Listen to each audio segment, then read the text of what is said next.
Sen ellerine ne oldu böyle? Bu ne oldu böyle? Of hay Allah, hay Allah, hay Allah, hay Allah. Üç kardeş, üçü de gedib rəhmətə. Dədə gedib rəhmətə, nənə gedib, ana gedib rəhmətə. Heç vaxt da ailə qurmadın. Vaxtı ikən, Adam 3 uşağı vardı, yoldaş hastaydı. sən onda ticarətdə idin, o adam. Evet.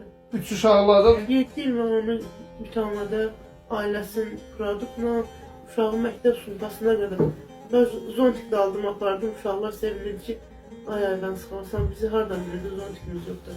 Yəni mən yardım eləmişəm, heç ad tutmamışam ki, kim eləmişəm. Şükür Allah'ım.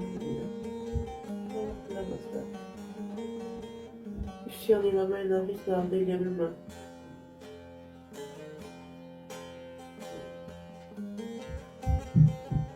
Bu hayatta hər qədər şirin canlımış. Can Ben şirin. çok